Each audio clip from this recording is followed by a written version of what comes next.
Nicole Scott here from Mobile Geeks, and here we are on the final day of CES 2014. So I have time to take a little bit more time with our videos, and I'm going to take a closer look at the Samsung Galaxy Tab Pro. So this is a 12.2-inch giant tablet that's really meant for business. So it's got a resolution of 2560 by 1600, and it's a TFT LCD display. And check out the viewing angle on that. It's a really gorgeous display. And what I like about it is that this is a tablet that's meant for business, right? It's running Android 4.2, but you can see that it doesn't really look like it off the top. So we've kind of got this flipboard UI. So Samsung is calling this the magazine UI. So this is usually kind of, I guess, the home screen.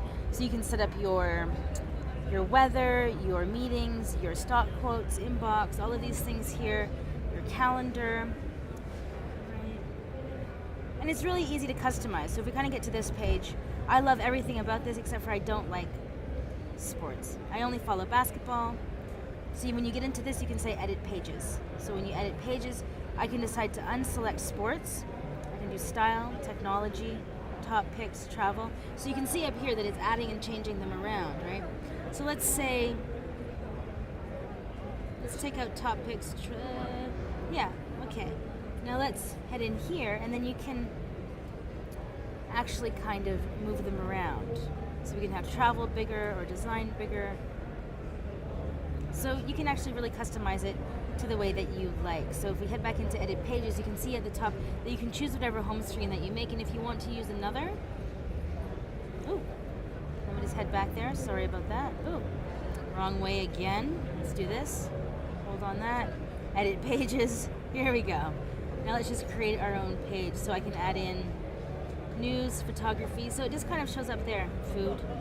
And you can change the layout as you like it. Now another thing that's different about the Samsung UI over top here. So you still have the notification bar, but what is different is you have to double pull down, and then if you pull down on the right or if you pull down on the left, in KitKat usually there would be two, right? One for your kind of settings and then one for your notifications. And here it's all combined into one.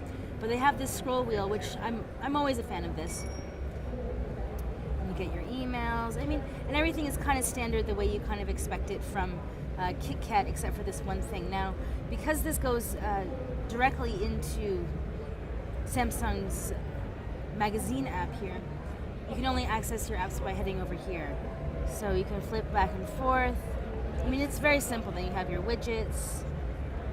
But where do those go? So let's find out. So let's choose... Sorry about that, guys. Really dry air over here. Let's try my Gmail. Let's say my inbox. And so there we go. So we can actually even still set up like a traditional widget style pages like we do in general, in I guess normal Android or vanilla Android. But enough of the UI for right now. Let's just take a quick walk around the system. So around the bottom, there is no ports. And this is something that I'm honestly a little bit disappointed in. Because this is a 12.2-inch device, it's big, right? And it's really meant for productivity. Because if we spin it around over and check out the rest of its features, so here you see that we have a SIM card slot that's good for 3G and LTE. Now there are actually two versions available of this tablet, and there's the Snapdragon 800, which will come with the LTE, and then there's the Samsung Exynos, their octa-core, and that will come with the 3G. So if we just take, let's keep on looking around the side here. So we have a micro SD card slot, which is great because you want to expand the memory. If this is meant for business, then you're going to be wanting to transfer files around really quickly. This comes with options of 32 and 64 gig, and this expands up to 64. Here we have a micro USB 3 connector, which is great because that means that it charges the enormous 9,500 milliampere battery a lot faster. On the back here, we have an 8-megapixel camera with LED flash, and on the front, we have a 2-megapixel shooter right over here. Now, if we look around the top, you can see that we have a IR blaster here, which is really, I love these. I found them really useful. I've started using them a lot more for TV watching or sending things to my TV. So here we have a volume rocker power button, And then some labels.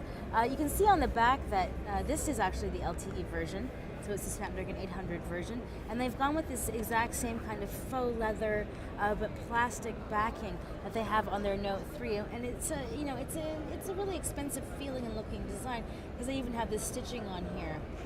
It's really, really quite nice. So since the Galaxy Tab Pro is focused on business, Samsung's included a few extra features. So this isn't Windows, but they do have a charm bar along the side. So let's start with the gallery. Pull that in.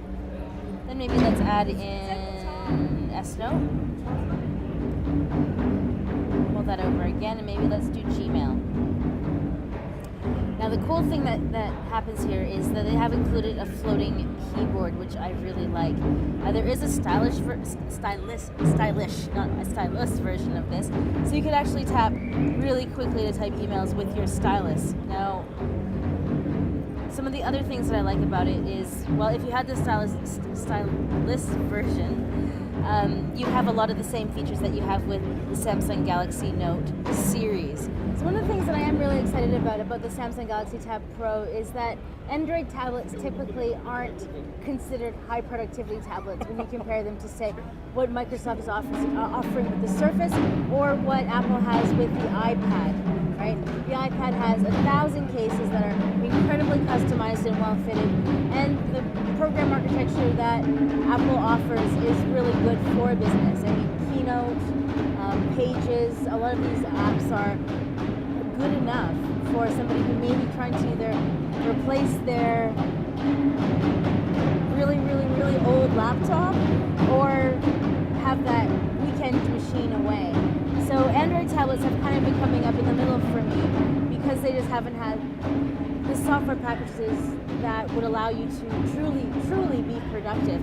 But Samsung's made a pretty good effort here with the magazine style, and I think that having this bar on the side here and being able to go multi-screen is, I think, really important. This is kind of one of those features from Microsoft Windows 8 that if you have the desktop mode, you don't use it very much, but if you master using this multi-window approach with some of the Windows 8 features, it's really quite useful.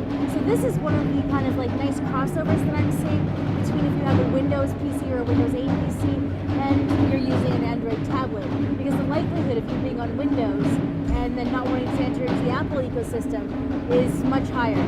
So I think that this is something that Windows users are going to kind of pull towards a little bit, or maybe be able to take advantage of a little bit better. So I'm Nicole Scott for Mobile Geeks, taking a look at a really interesting offering for a business tablet. If you find a sick keyboard for it, definitely a weekend away machine. I'm Nicole Scott for Mobile Geeks.